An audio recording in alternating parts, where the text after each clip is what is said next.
Thank you all for coming. I'm Shaili Prasad. I'm the Executive Director for the Center for Global Health and Social Responsibility here at the University of Minnesota. Welcome to our second annual Quee and Peterson Global Health Lecture.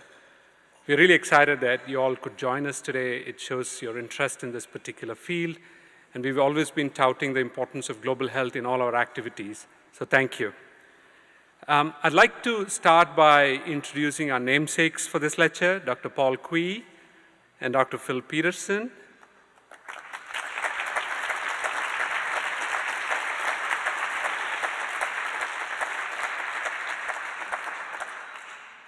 Dr. Quee began his tenure here at the University of Minnesota as a resident in 1954. I'm going to repeat that, 1954.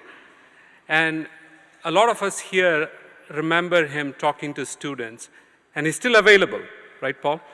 He's always available to advise a student, to lend a good ear, or crack a nice joke. Thank you, Paul, for all that you do. He's also the Regents Professor Emeritus of Pediatrics at the University of Minnesota Medical School. Dr. Phil Peterson is a Professor Emeritus of Medicine at the University of Minnesota Medical School, where he has been a faculty for more than 4 decades. Currently, he serves as a member of the Coordinating Committee of Health Professionals for a Healthy Climate, and something that he's very passionate about, a Minnesota-based interprofessional organization.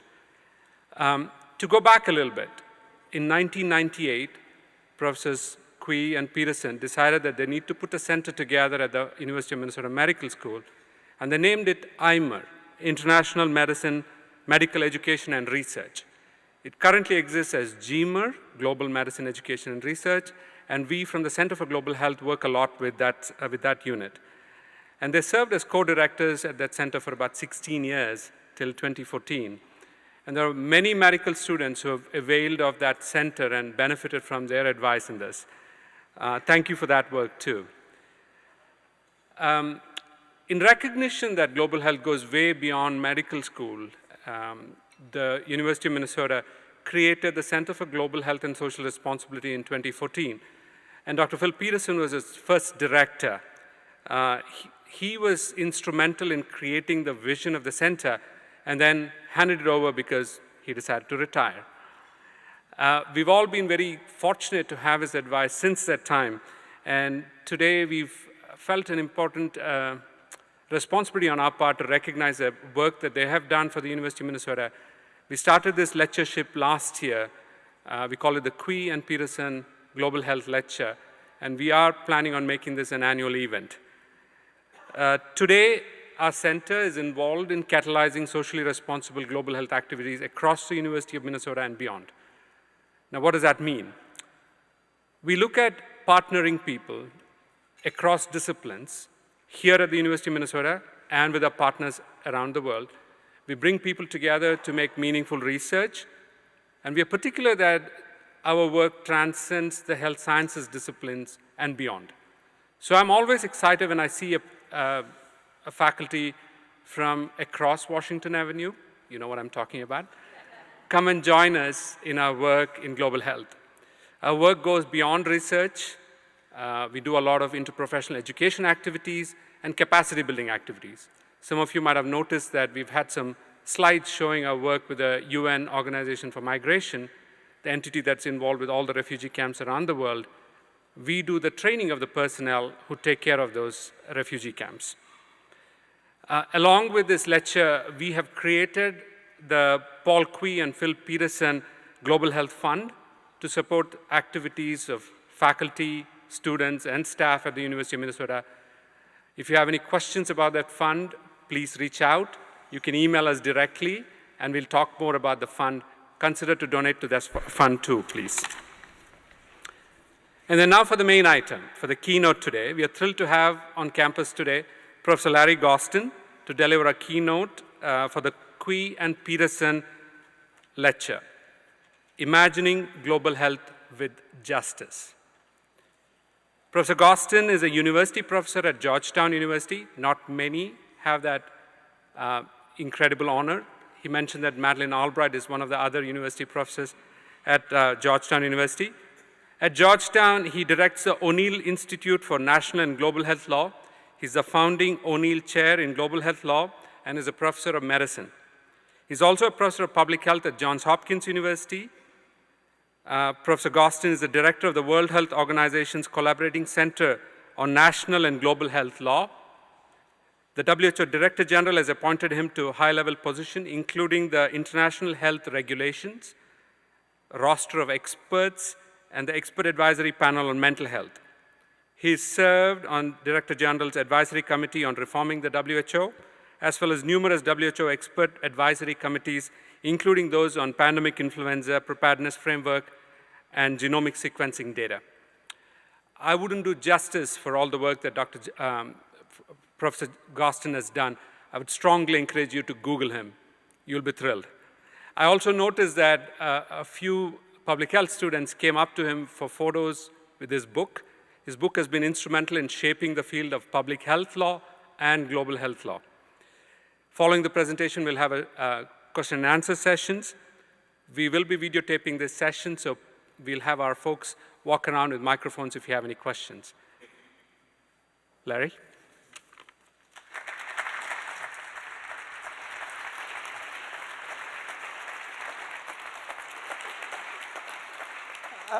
Thank you very much. I've spent the day here and also last night getting to know people at the University of Minnesota community. And I must say, I've just been learning and in wonderment at how wonderful this community is. Truly thoughtful, astounding, compassionate, passionate people. So thank you very much for the privilege of coming and sharing the day and this evening with you. And of course, no one greater than the people that you've already been introduced to. Shaili, thank you for your amazing work in global health and training areas like refugee health. It's incredibly important. I love the title of Global Health and Social Responsibility. It's remarkable. Phil, Paul, you are just, I couldn't say how humble I am to give your named lecture. Phil I've known for many, many years. His brother is probably my closest friend. Was at Harvard, now he lives in Vermont. Vermont is nicer. Paul is very vigorous. He ran the New York Marathon. I had to instruct him, though, last night because he thinks he's so healthy because he eats a lot of olive oil. But I told him really it was the fact that he walked 4 miles a day. That was the real secret. But you've got yourself surrounded by gems, and thank you very much for the honor of being here, and it just means a great deal to me.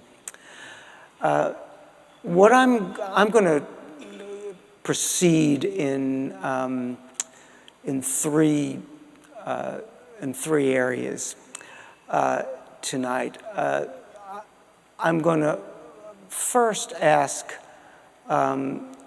questions that seem so intuitively obvious that you would almost blush at their simplicity. But I hope to be able to convince you that they're anything but simple. And in fact, if you think they're simple, the global health community does exactly the opposite of what is needed.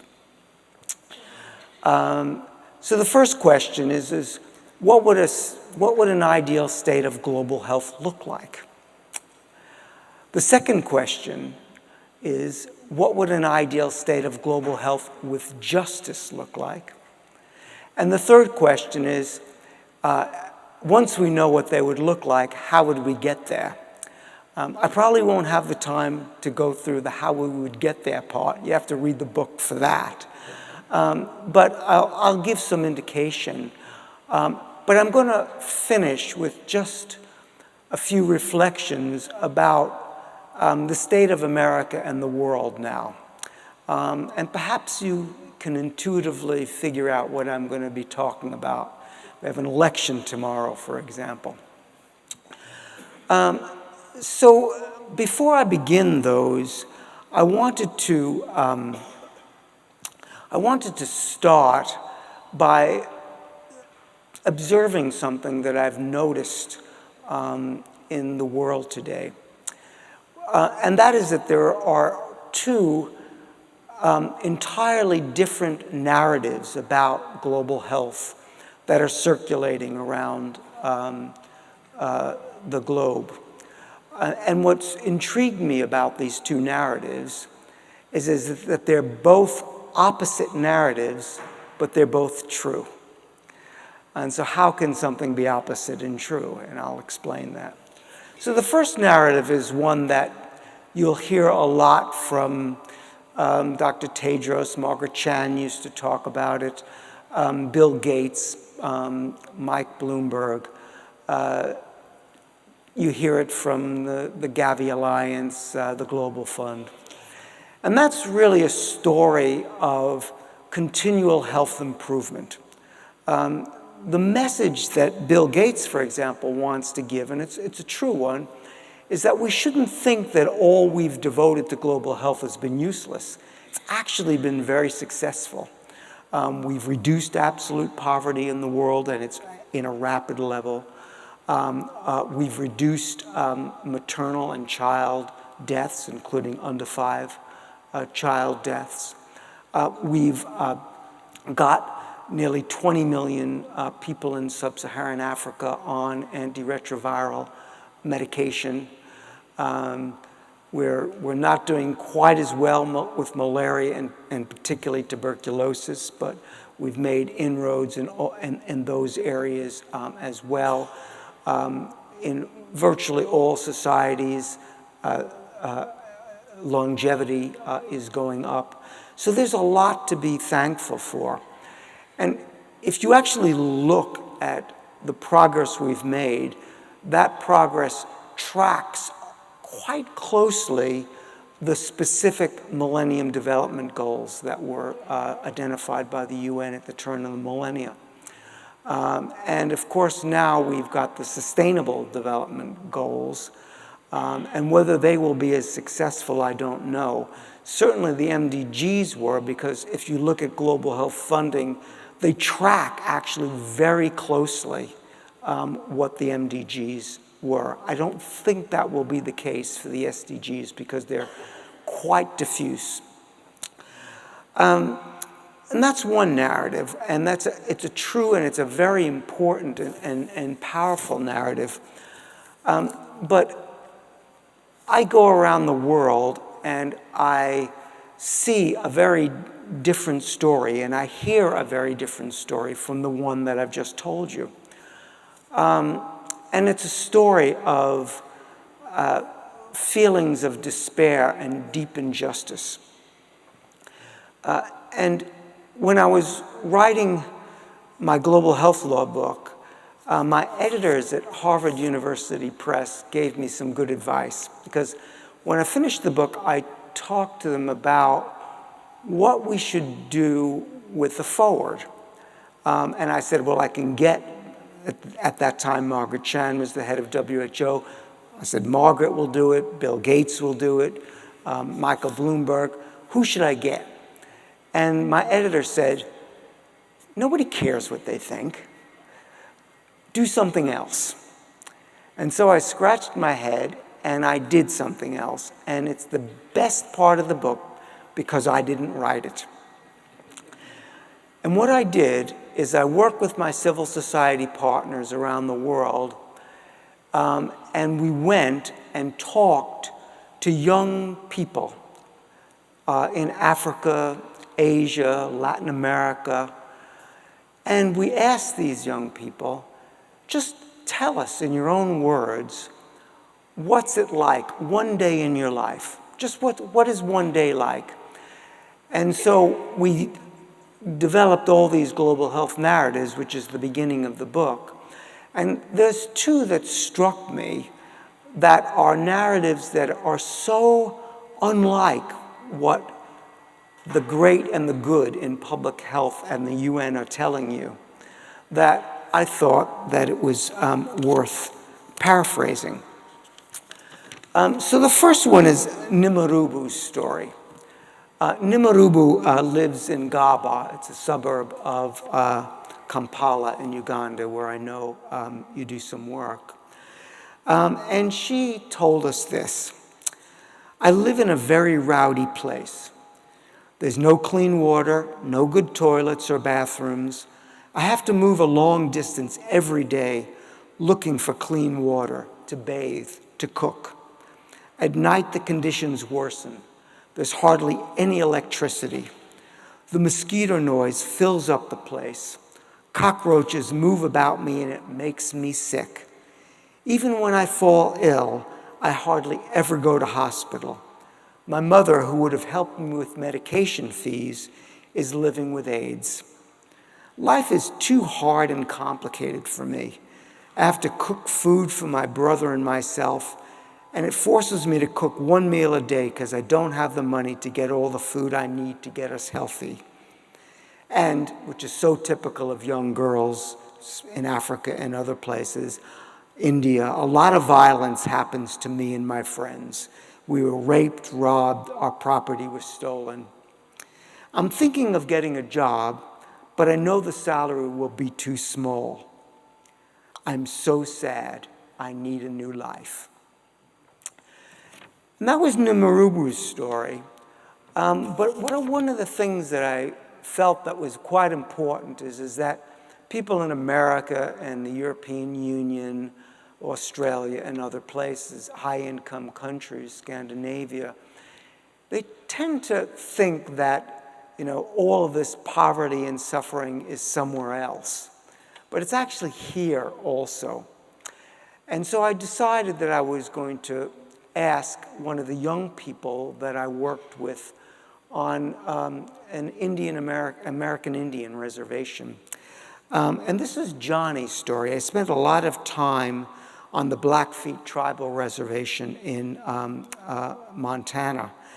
And Johnny was a young boy that struck me as suffering a much different kind of hardship, but still just as difficult as Nimarubu. And I love when I tell the story in other countries because I can use my best American twang. So Johnny says, I start my day with a cup of joe. Then I corral, ride, I break horses, and I smoke a bowl of weed. About 6 or 7 times if I have it. Otherwise, I smoke whatever shows up. It's a stress reliever. My father uses drugs. He snorts cocaine in front of me, takes my birthday money. He even did a line of coke with me. And he's used alcohol since before I was born. My dad was abusive to all of us. He was verbally abusive, but he also beat us with a belt. When your family's broken to the drugs and alcohol, everyone's hurt. It makes me mad when people in the community do the heavier drugs. What I mean is, what little kids get to eat or not to eat, did they get the shoes or clothes they need? It depends on whether the adults do drugs. I know it can't be stopped, but it's unfair that grown-ups get what they want and the children do without. I want to shout, when you do meth, hey, don't let your kids be here. If I could, I would turn our reservation into a dry reservation and no gambling. My life is gone, but what about the kids? The thing that struck me and makes me so sad in hearing both of these stories is the sense of hopelessness in both of these children. Nimarubu says, I need a new life. She's indicating that she has no hope for her own life. And Johnny says, my life is gone, but what about the children? Both of them feel that they have no future. And this is a very different global health narrative than the one that we commonly hear about the MDGs and the SDGs. And that's why in my book and in my work, I've stopped using the term global health justice. Why? I use instead the term global health with justice. And the reason is this: you can have global health and not justice. And you can have justice without global health. How is that possible? Well, if you have global health, you have an ever-increasing improvement in health outcomes, which we do. But those health outcomes are not evenly distributed. In fact, I've got a manuscript coming out in the BMJ calling for really documenting the equity gap in health around the world. It's astounding. So you can have global health without justice, but you can also have justice without global health. You can imagine something that is more flatly and evenly distributed in terms of health goods, but at a very low level, and you don't have that health improvement. And so you need both. You need both global health and justice. And that's why these two major questions are so important. What would an ideal state of global health look like? And what would an ideal state of global health with justice look like? So let me talk about both of those questions. I should also even begin by saying, not apologizing, but explaining for why these questions are so simple. Because when I finished writing the book and I was getting to the last chapter, I was just befuddled about what I was going to write about. And I was talking to my wife, and we were walking on the canal in Potomac, and just I couldn't think of it. And it struck me at that point. It's something I tell students, and it might seem odd that a professor would tell a student this, but I tell the student, and I told myself, it's okay to oversimplify. Because sometimes with oversimplification, you can get a clarity that you can't get otherwise. Sometimes you do need to ask these simple questions. So what would an ideal state of global health look like? I posit that there are three things that we need to make a healthy population. There are others, but these are the three main things. And I'm going to demonstrate to you that although I think you'll agree that these three main things are the component, we do exactly the opposite in national and global health systems. The first thing we need, and Shali and I talked about this, is universal health coverage, whatever that is. But basically, if you say access to a reasonably full range of primary, secondary, and other health services that's affordable and uniform and universal, and also doesn't impoverish the population that uses it, is basically the WHO definition, and a decent one. And so this would mean affordable medicines, vaccines, healthcare, primary healthcare, and the like. And I don't think anybody will quarrel with that. The second thing we need for a healthy population are public health services. These are population-based public health services that are really not the province of medicine.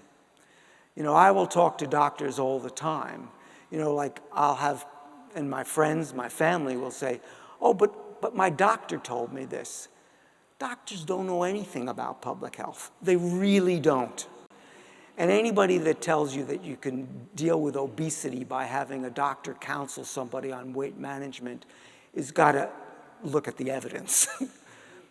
There are much more structural ways that you deal with that. But basically, what is public health? Public health is sanitation, hygiene, epidemiology and surveillance, tracking and monitoring health risks.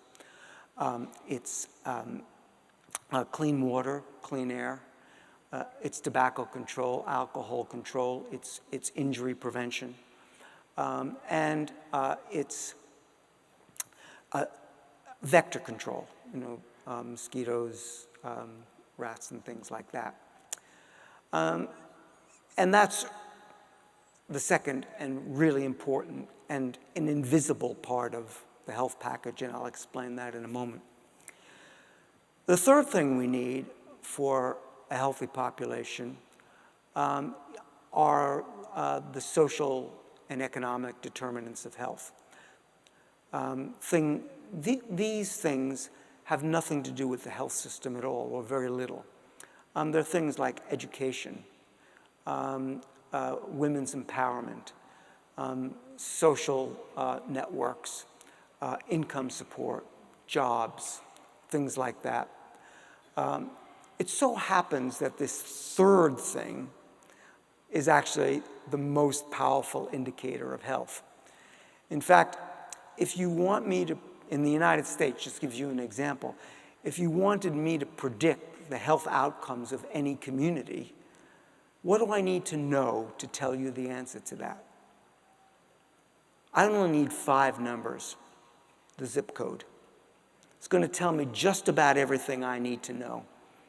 And that won't necessarily be about health care. And so one of the things we talked about this afternoon with this magnificent group of your colleagues that I talked with, they were talking about an article I'd written concerning the invisibility of public health. And they said, Larry, how do you convince people that public health is important? Because nobody cares about public health. Nobody spends money on it. When we give our international development assistance for health, we don't give it for that. So how do you explain it? And I told them, I said, well, you know what?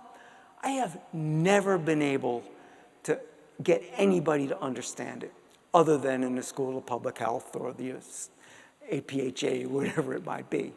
Really hard. Even in the communities you'd expect, like in civil society, they all want medicines. They all want doctors. So I've never figured out a way to do it.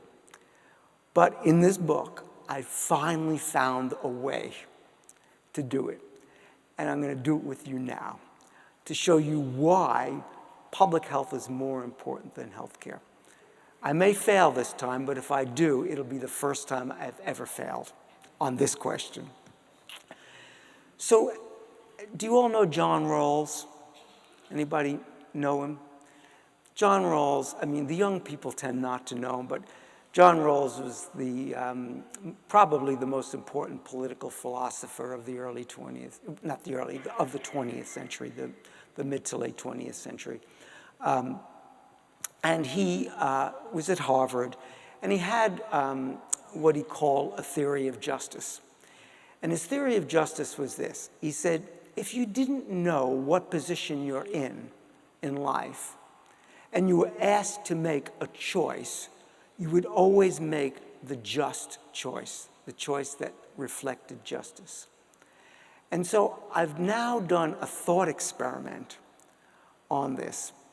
And so I'll do it with you very, very briefly. So suppose you don't know that you're, privileged, educated people at the University of Minnesota. You don't know if you're a male, a female, young, old.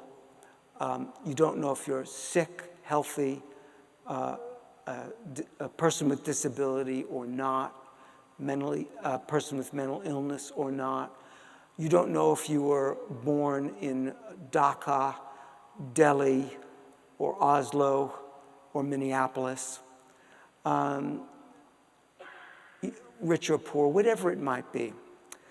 So put yourself under that, what John Rawls calls a theory, a veil of ignorance, and then make this choice. So you can choose one of the two, but you can't choose both. So the first choice you can make is you can get health care as your candy store. You can go to the Mayo Clinic. You can get genetically designed cancer drugs. You can get any medicine, any specialist, any doctor, any in the world that you would ever want. Or you could never see a doctor again the rest of your life. But you would wake up every morning and you'd go and you'd turn on the tap and there'd be clean water. You'd go to the kitchen, there'd be safe, nutritious food. You would walk outside and there wouldn't be malarial or dengue or Zika infected mosquitoes or bubonic rats or rubbish.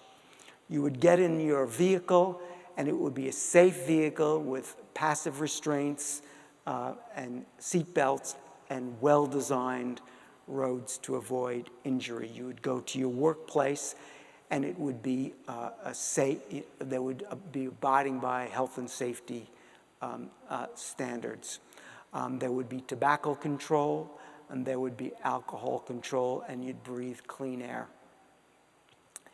So you would have now the ideal state of public health. So which of you would choose the first, healthcare?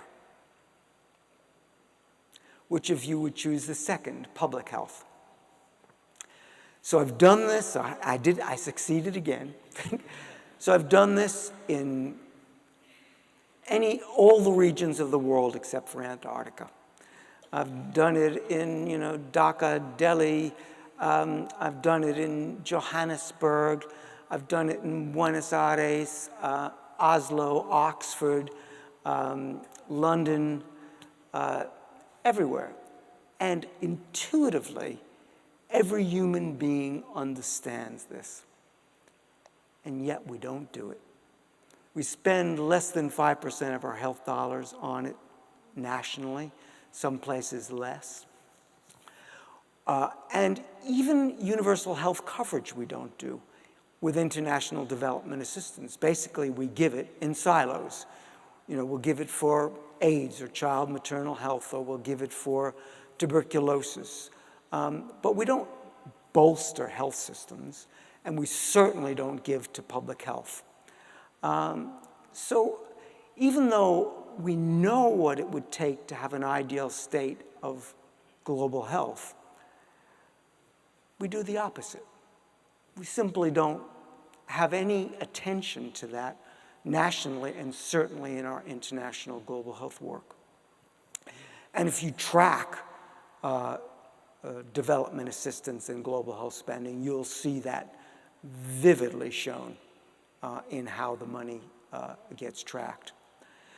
And even in many countries, even middle or low income countries, in Africa or elsewhere, they're more likely to have a shiny new hospital and be proud of it, or even, a state-of-the-art cancer center or whatever it might be, rather than, clean water or getting rid of those nasty mosquitoes. And it's a mystery, but it's true. So the next question is, if you know what an ideal state, and I should just mention one other thing. The reason I got to that thought experiment was also a walk on the canal in Washington. Sometimes you have your best thinking when you're not thinking. And so I had just come back, and I'm sure many of you who've traveled abroad may have experienced the same thing as me. I'd just come back from a typical sub-Saharan African, deeply urban city.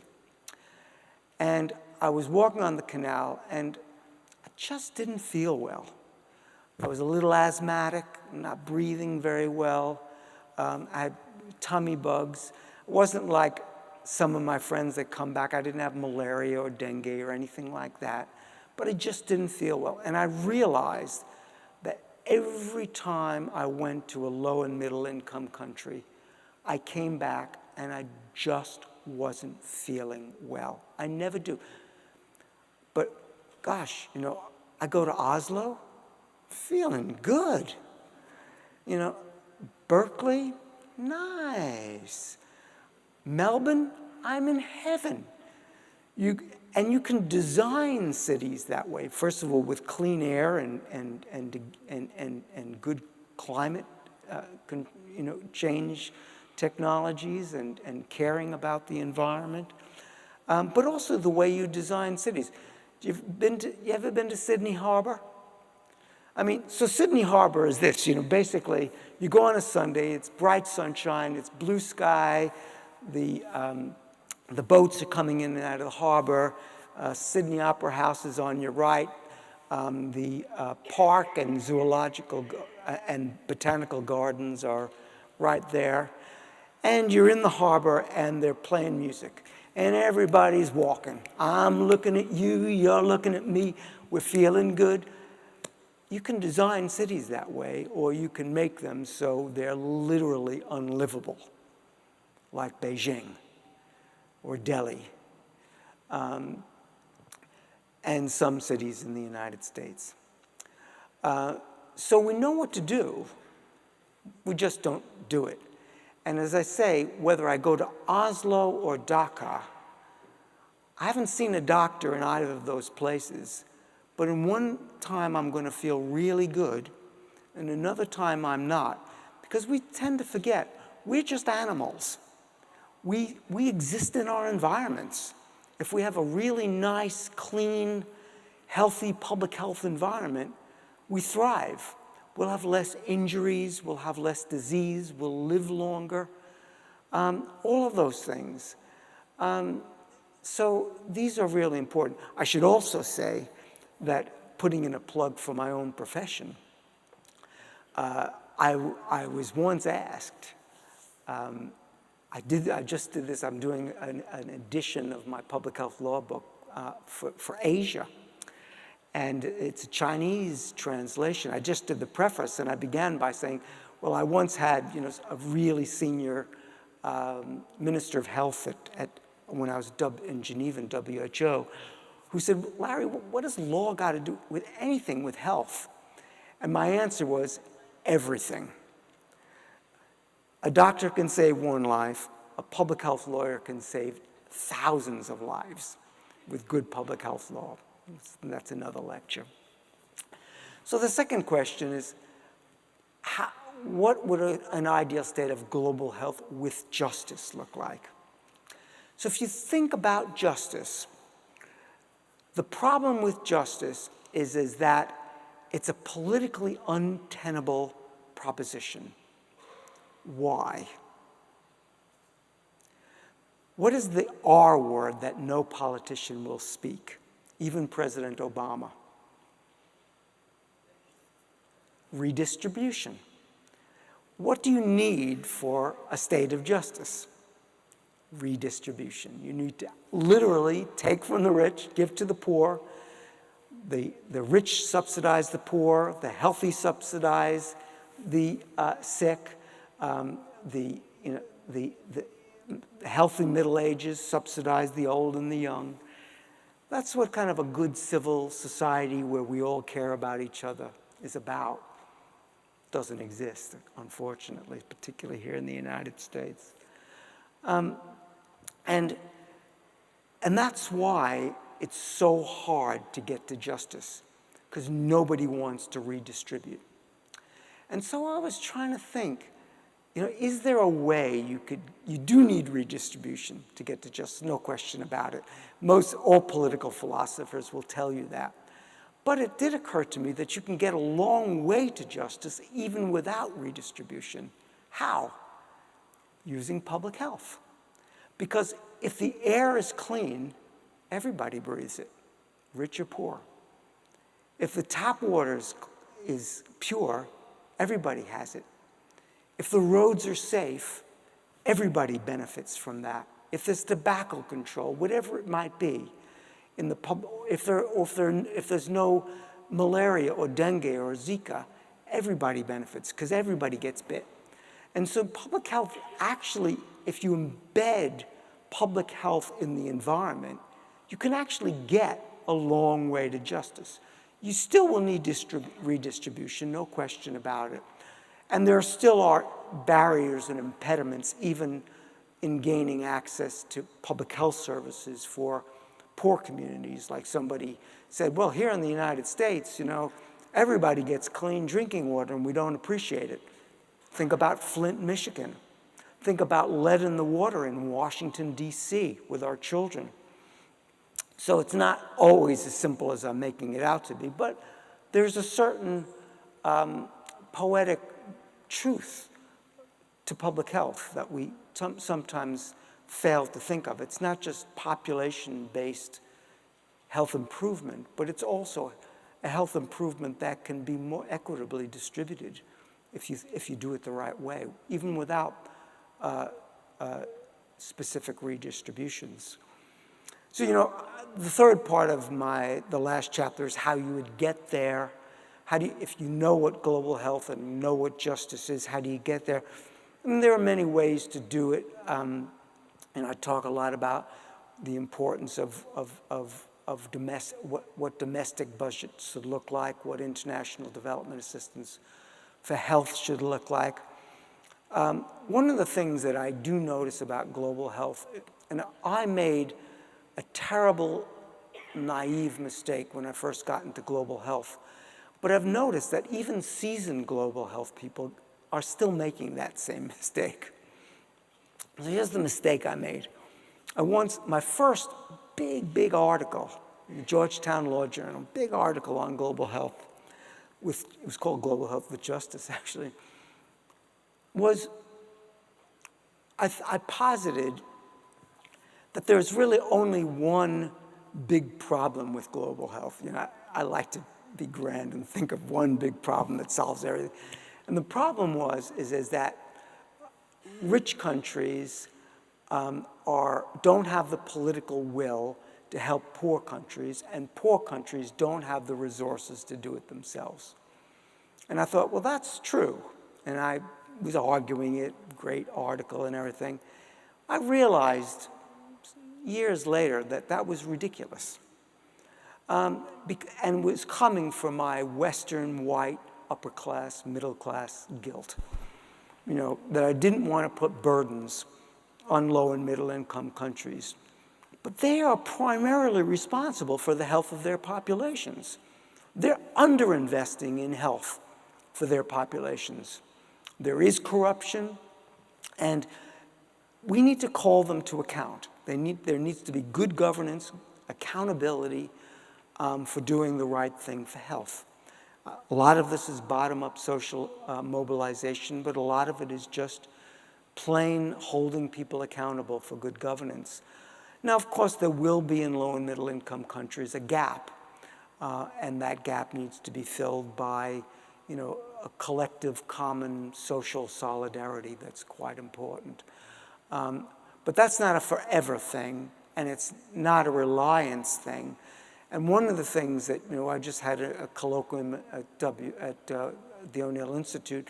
We had a very senior, the head of health economics at the World Bank came, and, you know, he talked about the substitution effect. You know, for every dollar we give in international development assistance, they spend 80 cents less on their health budget. And he argued he said, this is completely rational. You know, because they have many needs, and if we are helping them with their health needs, they'll invest in other needs. Hopefully, they'll invest in education or something like that. Probably it'll be on military or something ridiculous, or on their own, Swiss bank accounts in some cases. But there's shared responsibilities that are quite important. I also have a civil society-driven idea for what I call a framework convention on global health based upon justice and human rights. That's now actually a civil society organization that's operating in Geneva. So that's kind of how you get there, but I won't go into the details. I wanted to finish by just doing a few reflections on where we are globally, but particularly in the United States. Because to me, I mean, there's so much to say about that, and I've spent the day talking to your community, with your community, and learning from them about what we're facing in the United States. And I'm not even going to go into some of the areas about, the racial implications or for immigrants or the migrant hoarding caravan, things that are just so obvious. Or I'm not going to go into the Me Too movement or Black Lives Matter and all the things that I care extremely deeply about, and the moral tone and the moral decency. To me, what's wrong with the president, I'll say it, and the country and the Congress, particularly one party in the Congress, is I disagree with many of the policies, economic and things, but I get those differences. I don't get the indecency. I don't get the hatred. That I refuse to accept. I refuse to understand. I did at the last CUGH, Council of Universities of Global Health Conference, I did a session with Richard Horton at the Lancet.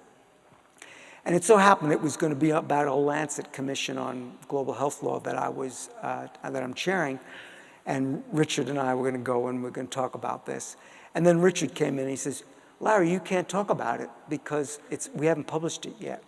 So we had to think of something else to talk about. And so we talked literally about listening to people, why there's this social alienation. And there's so much I get. There's a feeling that in kind of parts of America that the Northeast elites look down on them. And they're right. There is a lot of looking down, and that's wrong. And we do need to do some deep listening. But what I don't get is how decent, moral people could support an undecent, immoral person. But I'm not even going to talk about that one. I know I have. What I want to talk about is that many of the tone and the policies are a threat to global health with justice. Because the things that we rely on and count on for that are all at risk. First of all, science is at risk. We think about climate science, we think about vaccines and things like that. But I wrote an article in JAMA about HHS and the White House telling CDC that they couldn't use 6 words. Among those words, evidence-based, science-based. Really? The Science Agency of America can't use those terms? And then HHS secretary and in the White House press secretary came out and said, oh, but we never said you couldn't use them. We advised them not to use them in their budget requests to Congress. Well, I wrote in JAMA, that makes it far worse. Why? Imagine the Congress of the United States of America charged with protecting the health, safety, and security of the United States that doesn't want to know what works and what doesn't work. They don't want to know the evidence. That's astounding. It's intolerable. Anti-science, anti-expert, anti-institution. So global institutions that are so important, and global agreements, the Paris Accord, the Framework Convention on Tobacco Control, the International Health Regulations. Right now, I just tweeted at Lawrence Gostin, I just tweeted about this idea of the caravan, for example. It's a great example of our flouting of international law. Because what you hear from the Trump administration and from so many people is that we have laws and we have immigration laws and people need to follow them. We're only enforcing the law. Rubbish. Most people in this caravan are seeking asylum. It is absolutely lawful under international law and treaties that the United States has signed for somebody to present at the United States border and ask for asylum from harm in their home country. Not only is it a violation of international law not to accept them and give them a hearing, it's a violation of US law. So this idea that we're following the rule of law is not, we don't follow the rule of law. We're constantly flouting it, particularly in the international sphere and with the Paris Accord and things like that. Also, we see that there's an attack on international institutions, which are so important to global health, peace, and justice. The UN-Palestine Refugee Organization, the United Nations itself, the World Health Organization. I just had a piece in Health Affairs talking about how the United States is constantly undermining WHO in many of the things they do. One is on climate change, a whole range of other areas.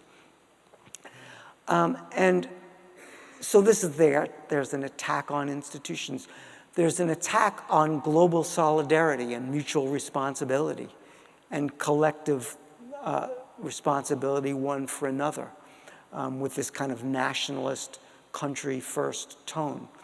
So apart from all of the obvious things about that we talk about in America, there is a real threat to what we believe in terms of health, justice, and institutions.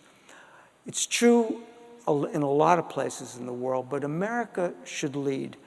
I tweeted, I thought I would never, ever see an American president go before the United Nations General Assembly and say such horrible things about the rule of law, international institutions, and the global rules-based order. And the idea that we complain about even things like the WTO or WHO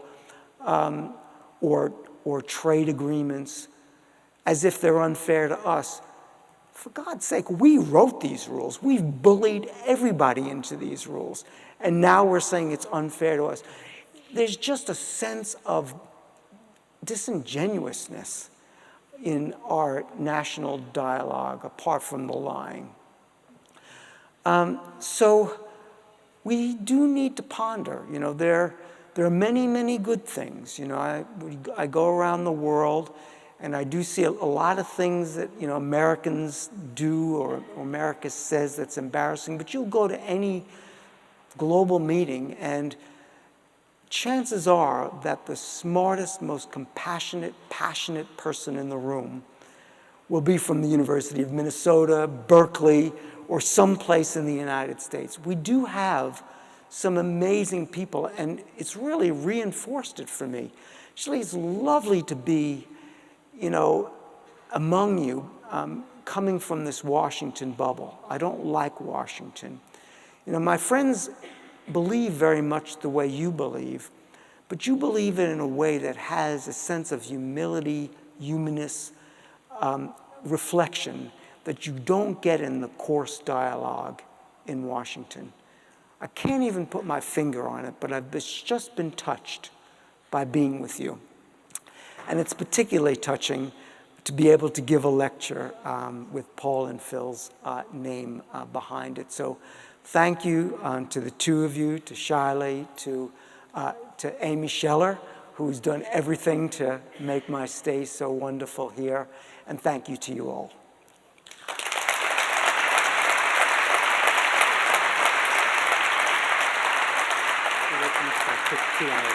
Of course.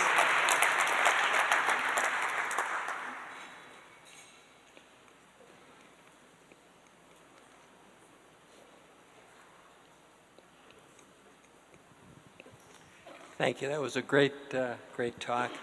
I believe you said that there's about 5% of the healthcare budget goes into public health. Or less, yeah. And were you speaking about the United States? Yes. So do other countries, developed countries that have universal health care devote a larger percentage to that? Not necessarily. You know, most countries do have universal health coverage, and of course, the way they deal with health care is much better than we do in the United States. They spend roughly half the amount we do, but get much better results. But they tend not to invest as much in general public health services. They're still in the 5% or less category. What they do, though, that we don't do, is devote a lot more to their social sector, income support and things like that. And so if you go to the Scandinavian countries, the percentage of their budget that goes to social programs writ large is much higher than in the United States, in orders of magnitude. And they also tend to have, for that investment, much better health outcomes and also more equal health outcomes. More, not completely equitable, but more equitable than here. So there's something they're doing better than we are. I mean, our life expectancy isn't going up and it's ticking down. We're alone. If you go back 10, 20 years, the United States was either ahead or just right on par with other high-income countries in life expectancy. They've continued to go up. We've stagnated. The gap's getting larger. And you can track that in a lot of different areas. Even in traffic fatalities, we used to do better than the rest of the world. Now we're far worse. I'm on the Global Health Board at the National Academy of Sciences, and it's one of the areas we're going to try to figure out why. I appreciated your comments about redistribution, and I wonder what you think of the idea of approaching that from helping people to understand that if we have an economy, we're redistributing wealth in the first instance. Yeah, I know. And wealth is distributed unequally.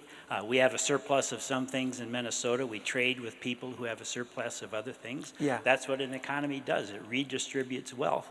But we have an economy in the United States that redistributes wealth so that it accumulates in Wall Street. Yeah, that's right. That's not going to be a winning argument. It wins with me, but it's not something that wins. And you might ask why. I think the reasons people would give why, I don't think is true, but I think this is the reason they would give. They would say it's okay for the market to make redistributive decisions because it's based on merit and all that kind of thing. Of course, it's not. But it's not okay for the government to do it. But of course, the government is doing it too. With our last tax bill, for example, it's a huge redistribution, but in the wrong way, in the wrong area. But it's a hard sell to say that government, if you say, tell me what Democrat, maybe Elizabeth Warren does this, I don't know, but what Democrat says, I want to take from the rich and give to the poor in those clear terms? Not many.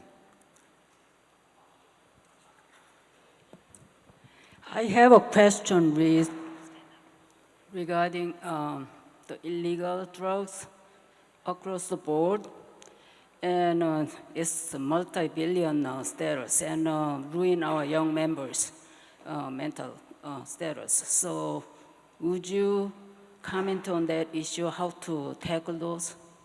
What was the tackling of what? Illegal drugs across our borders. Oh, illegal drugs across borders. And Well, I've spent I've spent more time, I chaired an Institute of Medicine committee on falsified and substandard medications crossing borders. I'm better at that than drugs. We've never quite figured out, well, we've never figured out how to stop either, frankly, because there's just so much money in it. But with substandard and falsified, some people call it counterfeit, but we don't believe that in that term. Falsified and substandard medications, it's a huge problem in the United States, but even more so in sub-Saharan Africa, India, China. And if you look at the global networks of these drugs, they're astounding, you know. And if you look at how much money is made, it's more than for illegal drugs. You know, countless billions, maybe trillions of dollars in profit. And so it's hard to stop. But if you look at, you know, like, if you look at how these markets operate, basically, you know, what you might do is, it might begin in China, where you'd get the raw material, and that will then go to India for you know, a generic manufacturer, put it together. Then it might go to Sao Paulo or something for packaging. Then it'll go to China. Then it'll go to Canada. And then it'll come to the United States through the Canadian border. And how do you stop that? You know, we've never figured it out.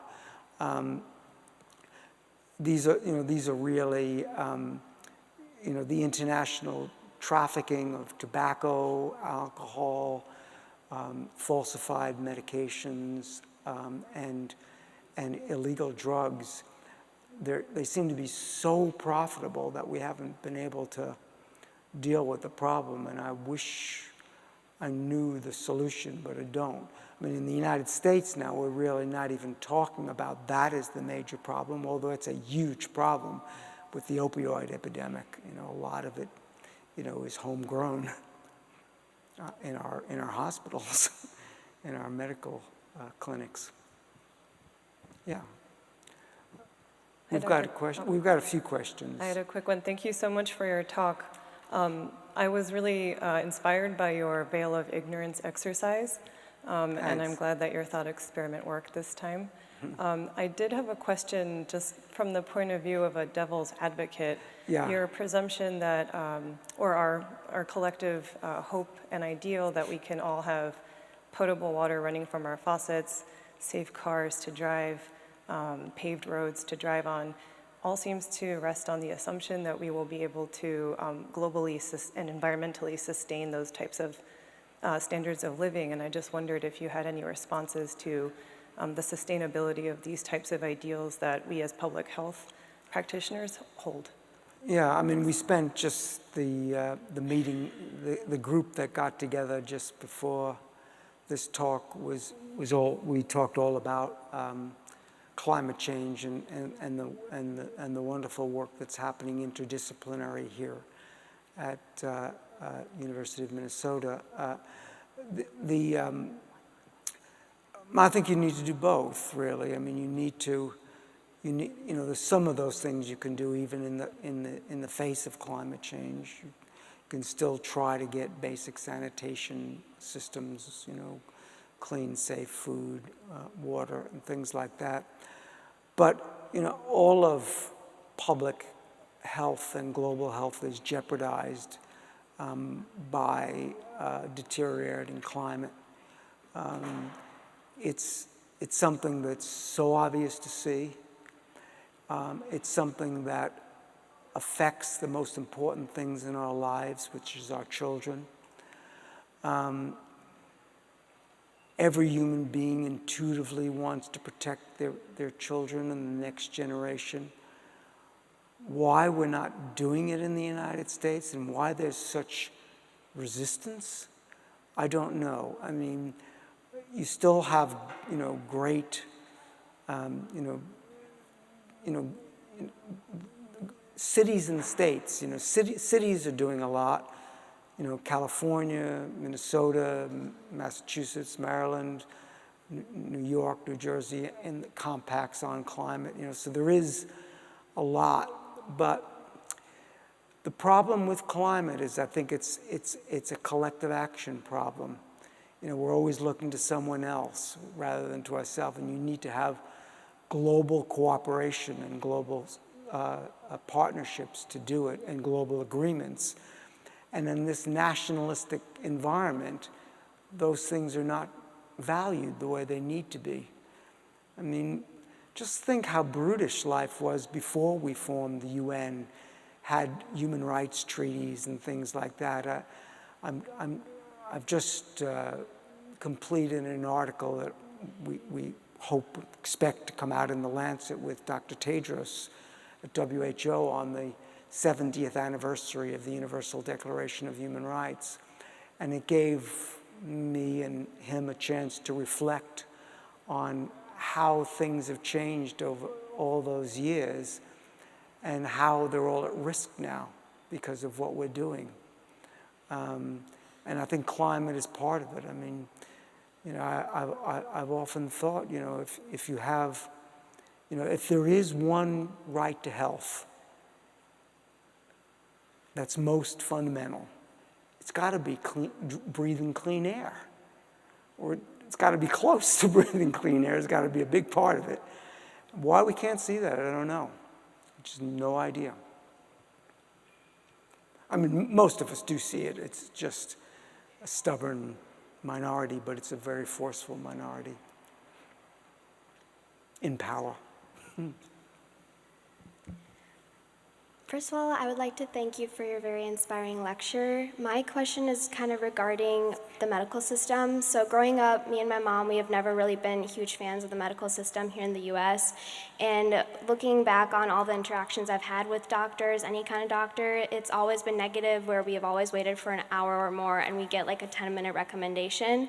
And especially after taking some public health courses here at the U, I've kind of seen how a lot of doctors get paid on a fee-for-service basis, and mostly their interactions are just a very brief recommendation in which they get a lot of money for.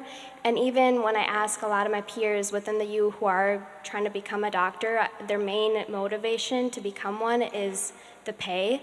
And I'm wondering, what would it take for the CDC or NIH to draft a set of guidelines in which people who are going through the medical system to become a doctor can gain a holistic experience in public health, so they're able to better have increased and better efficient interactions with their patients, in which they can understand their patient in a holistic method, in which they can understand their background of their health rather than just their biology. Well, you've raised many different and interrelated questions. Well, I feel like you, not for the exact same reasons, but I've lived many, many years, 15 years, under the National Health Service in the UK. I've lived under the Canadian single-payer plan. I've lived under the single-payer system of Australia. I've been in Germany for the multi-payer system, in Norway, Sweden. The United States is the worst of all of them, by far. We don't have a system. We're the only comparable country that has no system. We have many different kinds of systems. So we spend twice as much, we get worse outcomes. There are many reasons for that. Fee-for-service is only one of them. In fact, our doctors are trained very well, but they're not trained in holistic medicine. But truthfully, many doctors around the world are not either. There's nothing. CDC would be laughed at if they tried to do that. I think NIH would never do that either. It's really, up to the schools of medicine to change their curriculum, which I think you're working on, to include public health, global health, understanding the whole person are very important. I just, my father recently died at 102, and I've written a couple of articles about it, and I just gave a talk in New York about a subject I don't know anything about, but I felt it was important, which is on global palliative care. And I was talking about palliative care as being understanding the whole person. And my premise is that we intuitively know that in our families. We love our children, we care for all of their needs and and our friends, but somehow in the health system we don't see that. And in the United States in particular, we don't want, dying is a terrible thing and we've got to stop it at all cost. When of course it's a very natural thing. And my father told me that he said two things. I'll just give you two anecdotes. One, you'll like this, Paul. Basically he began his 100th birthday speech without notes for 40 minutes, beginning by saying, I'm often asked, what is the secret to a long life? I asked you that question last night. You said olive oil. So he said something that was disarmingly simple. He just said, I just lived. I'm not going to explain that to you, but reflect on it. Just living in the moment. It's a simple thing. Of course, he went on to say that something else. He said, came a point in my life when I couldn't run anymore. That was okay. And then I couldn't swim anymore. And that was okay.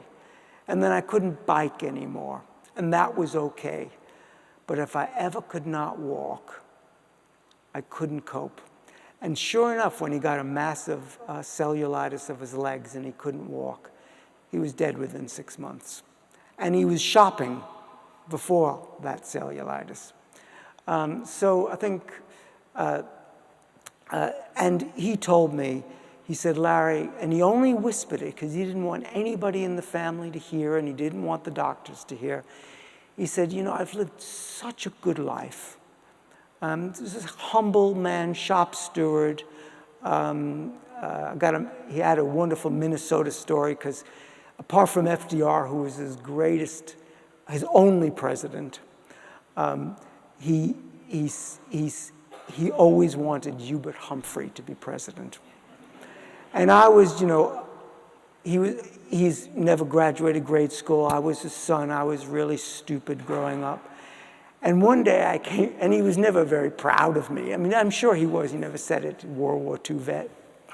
And then I said to him, you know what? I'm having dinner with Skip Humphrey tonight, the son of Hubert Humphrey. And he said, my son? Having dinner with the son of Hubert? I couldn't believe it. Anyway, he said to me, if I've lived such a good life, if I could only live a good death.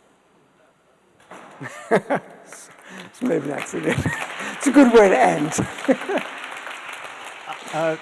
Thank you very much for... Oh, we're not ending. Okay. Thank you very much for a really inspiring... Right here. In front of you. Oh, right, yeah. Thank you for an inspiring talk. And I don't think anybody in this room is likely to want to disagree about a single thing you said there. But I have a more down-to-earth question for you. Some years ago, and I can't remember, at least 10, and somewhere between 10 and 20, it was a very interesting article in the New York Times in which, addressing some of these questions, they said that the most corrupt ministries, governmental ministries, Are in health. I know that. Are the ministries of health. They are. I can't find the article. I've been looking for it for a couple of years. I've written about it in the Global Health Law book. Okay, Yeah. well, I want to do, is that still true, do Yes, you it's still think? true. And how can we take a public health approach and face that? Well, The reasons why it happens is because it's easier to be corrupt in the health system because people need the health care. And there's also a great article in the New York Times in the last month or so about corruption in the health system in China, which I thought was very, very informative. How can you do it? I mean, basically, you have to have anti-corruption law and anti-corruption commissions that root out and hold health systems accountable for lack of for corrupt behavior. You need to take it seriously, monitor it, and enforce it, just like any form of regulation. That's the way to do it.